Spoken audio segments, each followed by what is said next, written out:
ناظرین السلام علیکم، امید ہے آپ خیر خیریت سے ہوں گے۔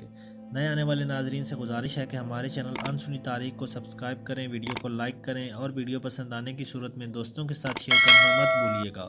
جو چلتے ہیں اپنی ویڈیو کی جانب۔ آج کی ویڈیو کا ٹاپک ہے کہ افغانستان میں زیر زمین سونا، تانبا اور لیتھیم بھرے پڑے ہیں، یہ خزانہ اب کس کے ہاتھ میں آئے گا؟ دوستوں آگے چل کے آپ کو ویڈیو میں بتاتے ہیں۔ افغانستان میں زمین کے نیچے دفن بے پناہ دولت پر ساری دنیا کی نظریں لگی ہوئی ہیں۔ وہاں سونا، تانبے کے ساتھ ساتھ لیتھیم بھی موجود ہے۔ ایک اندازے کے مطابق ان کی قیمت $1 ٹریلین سے زیادہ ہو سکتی ہے۔ لیکن اب یہ سوال ہو رہے ہیں کہ افغانستان پر طالبان کے قبضے کے بعد قدرتی ذخائر پر کس کا اختیار ہوگا؟ جیسے ہی امریکہ نے اپنی 20 سالہ مہم ختم کرنے کے بعد واپس جانے کا فیصلہ کیا، طالبان نے اپنے پاؤں پھیلانا شروع کر دیے۔ برسوں تک جنگی صورتحال کا سامنا کرنے والے اس ملک میں طالبان ایک بار پھر اقتدار میں آ گئے۔ لیکن سوال یہ ہے کہ کیا طالبان یہاں موجود قدرتی دولت، انسانی وسائل اور جغرافیائی محل وقوع سے فائدہ اٹھا سکیں گے؟ سوویت اور امریکی سائنسدانوں کا دعویٰ ہے کہ افغانستان کی پہاڑیوں اور وادیوں میں تانبے، خام لوہے، سونے اور سنگ مرمر جیسے بہت قیمتی معدنیات ہیں۔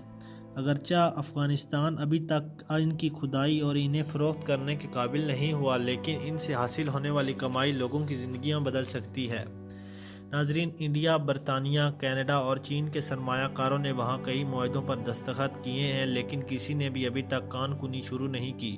عالمی بینک نے تجارت کے لیے موزوں ممالک کی درجہ بندی میں افغانستان کو 190 سے 173ویں نمبر پر رکھا ہے، جبکہ افغانستان ٹرانسپیرنسی انٹرنیشنل کے بدعنوان ممالک کی فہرست میں 180 میں سے 165ویں نمبر پر ہے۔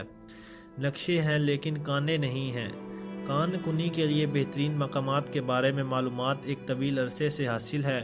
سن 1960 کی دہائی میں ایک سوویت یونین کے ماہرین ارضیات نے یہ معلومات جمع کی تھی، لیکن اس کے بعد نصف صدی کے دورانیے افغانستان کبھی سوویت یونین کی افواج کے ساتھ لڑے، کبھی خانہ جنگی کا شکار رہے اور پھر انہیں امریکی اور ان کے اتحادیوں کی مداخلت کا سامنا رہا۔ نقشے اور فائلوں پر دھول جمع ہوتی رہی، نہ کان کنی شروع ہو سکی اور نہ ہی کارخانے بن سکے۔ تانبے اور لوہے کو جب زمین سے نہیں نکالا جا سکا تو ان پہاڑیوں کو سرخ اور سبز رنگ میں رنگ دیا گیا۔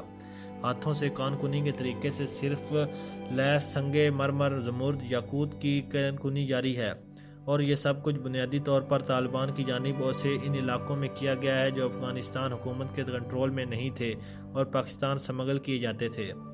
اس پورے عرصے میں افغانستان کی معیشت کے بنیادی معدنی وسائل نہیں بلکہ خام افیون تھی۔ ناظرین، اقوام متحدہ کا تخمینہ ہے کہ افغانستان میں تمام تر معاشی سرگرمیوں کا تقریباً 10% حصہ افیون کی پیداوار، برآمد اور کھپت سے منسلک ہے۔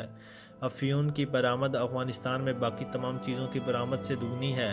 نتیجے کے طور پر قدرتی وسائل سے مالا مال ملک عالمی منڈی کو تانبا اور لیتھیم کی فراہمی میں کوئی کردار ادا نہیں کر رہا، بلکہ یہ دنیا کی خام افیون اور ہیروئن کا 85% فراہم کرنے والا ملک ہے۔ ناظرین، آگے چل کے دیکھیں گے کہ اس ملک پر کس کا قبضہ ہوتا ہے۔ ناظرین، آج کی ویڈیو میں اتنا ہی۔ ویڈیو پسند آئی تو چینل کو سبسکرائب کرنا مت بھولیں۔